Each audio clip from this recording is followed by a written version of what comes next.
নমস্কার প্রিয় দর্শক বন্ধু, আমার চ্যানেল এক্সপ্লোর উইথ উপমাতে সবাইকে আরও একবার স্বাগত। বৈশাখী শুক্লা তৃতীয়া তিথি অক্ষয় তৃতীয়া নামে পরিচিত। অক্ষয় তৃতীয়া হিন্দু এবং জৈন ধর্মে অত্যন্ত পবিত্র একটি তিথি। এই পবিত্র তিথি জপ, তপ, ধ্যান, জ্ঞান, তপস্যা, দান এবং পবিত্র নদীতে স্নানের জন্য অত্যন্ত গুরুত্বপূর্ণ। বলা হয় এতে অক্ষয় ফল পাওয়া যায়, অর্থাৎ যে ফলে কোনো ক্ষয় নেই। এই কারণে অক্ষয় তৃতীয়া তিথিতে ভক্তরা উপোস রাখেন, ব্রত করেন, মা লক্ষ্মী গণেশজির পুজো করেন। দোকানেও পুজো করা হয়, অনেকে বাড়িতেও পুজো করেন। এছাড়াও এই দিনে শিব পার্বতীরও পুজো হয়। আবার ভগবান নারায়ণের পুজো হয়ে থাকে এই দিনেই। বলা হয় অক্ষয় তৃতীয়ার দিন উপোস করলে এবং পুজো করলে তার ফল অক্ষয় থাকে।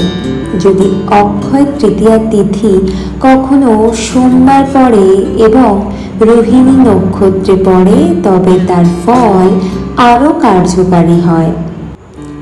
অন্যদিকে যদি কখনো অক্ষয় তৃতীয়া তিথি দুপুরের আগে শুরু হয় এবং প্রদোষকাল পর্যন্ত চলে, সেটিও কিন্তু শ্রেষ্ঠ বলেই বিবেচিত। অক্ষয় তৃতীয়া তিথিতে সত্যযুগের অবসান হয়ে ত্রেতা যুগের সূচনা হয়। অক্ষয় তৃতীয়ার দিন এই গঙ্গা দেবীর মর্তে অবতরণ হয়েছিল। অক্ষয় তৃতীয়ার দিন এই পুরী ধামে 21 দিন ব্যাপী জগন্নাথ দেবের চন্দন যাত্রা উৎসবের সূচনা হয়। অক্ষয় তৃতীয়ার দিনে ভগবান শ্রীহরি পরশুরাম অবতার জন্মগ্রহণ করেছিলেন, তাই দিনটি পরশুরাম জয়ন্তী নামেও পরিচিত। জৈন ধর্ম অবলম্বীদের বসিত পর্বের সমাপন এই বিশেষ দিনেই। অক্ষয় তৃতীয়ার দিনে কোনো শুভ কাজ শুরু করলে তার ফল অক্ষয় থাকে বলে মনে করা হয়।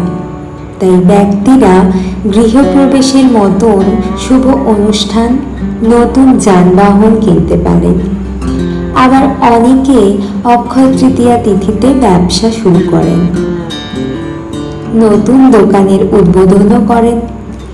অক্ষয় তৃতীয়ার দিনে আপনি দোকানে পুজো করুন অথবা বাড়িতে পুজো করার সঠিক নিয়ম কি কি পালন করবেন এবং উপোস কিভাবে করবেন সেটাও জানাবো আজকের পর্বে। অক্ষয় তৃতীয়ার দিনে উপোস করলে আমরা কি কি গ্রহণ করব, কি কি বর্জন করব, আসুন জেনে নেওয়া যাক। সনাতন হিন্দু ধর্মে অন্যান্য ব্রত উৎসবের মতোই পুজো পার্বণের মতোই অক্ষয় তৃতীয়ার আগের দিনে নিরামিষ আহার গ্রহণ করতে হয়। যে বাড়িতে পুজো হবে অথবা যে দোকানে পুজো হবে, যারা পুজোর সঙ্গে যুক্ত থাকবেন তারা অবশ্যই নিরামিষ আহার গ্রহণ করবেন। আহারে পেঁয়াজ ও রসুনের ব্যবহার বর্জনীয়। পরের দিন পুজোর আগে ঘরবাড়ি ভালোভাবে পরিষ্কার করতে হয়। স্নান সেরে শুদ্ধ বস্ত্র পরিধান করে পুজোর সংকল্প নিতে হয়। পুজোর সংকল্প নেওয়ার পরে পুজোর শেষ না হওয়া পর্যন্ত বলা হয় কিছু গ্রহণ না করতে।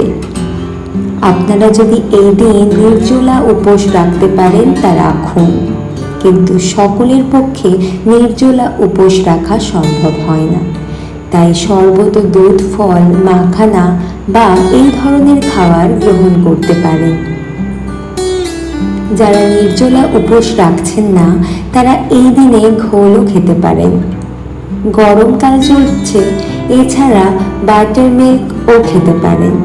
পুজো শেষ হয়ে যাওয়ার পরে যারা দিনের বেলায় পুজো সম্পন্ন করবেন তারা পুজো শেষ হয়ে যাওয়ার পরে প্রসাদ গ্রহণের পর আহার করুন। আর যারা সন্ধ্যেবেলা পুজো করবেন অর্থাৎ প্রদোষকালে পুজো করবেন তারা সন্ধে পর্যন্তই উপোস রাখুন। উপোস রাখার পর আপনারা খাবার গ্রহণ করবেন। বলা হয় অক্ষয় তৃতীয়াতে ভাত এবং রুটি না খেতে। এদিন আপনারা ডাল হিসেবে মুগ ডাল খেতে পারেন, তবে ছোলা এবং মসুরের ডাল বর্জন করুন। এছাড়া পেঁয়াজ রসুন ব্যবহার করবেন না। অন্যান্য আমিষ জাতীয় খাবার বর্জনীয়। আপনারা মিষ্টি খেতে পারেন, পনির খেতে পারেন এবং বিভিন্ন রকমের সবজি দিয়েও তরকারি বানিয়ে খেতে পারেন। বন্ধুরা, অক্ষয় তৃতীয়া তিথিতে সৌদিক লবণ ব্যবহার করুন। সৌদিক লবণ ব্রত অনুষ্ঠানে ব্যবহার করা হয়। অক্ষয় তৃতীয়ার দিনে চাল এবং গমের তৈরি খাবার বর্জনীয়। গমের রুটি খেতে মানা করা হয়। ব্রত অনুষ্ঠানে রুটি বর্জনীয় হওয়ার কারণ রুটি তৈরির সময় সেটি আগুনে পোড়ানো হয়। পোড়া খাবার ব্রত অনুষ্ঠানে খাওয়া হয় না। তবে পরোটা খেতে পারেন। পরোটা খাওয়ার জন্য আপনার যে আটা ব্যবহার করবেন সেটি জলজিমারা আটা, এটিকে কুট্টুর আটাও বলা হয়। এছাড়া আপনারা বাজারের আটাও ব্যবহার করতে পারেন। বন্ধুরা, আজকের পর্ব এতটুকুই। আবারও দেখা হবে নতুন কোনো একটি পর্বে আপনাদের সাথে। ততক্ষণ আপনারা সুস্থ থাকুন, ভালো থাকুন। নমস্কার।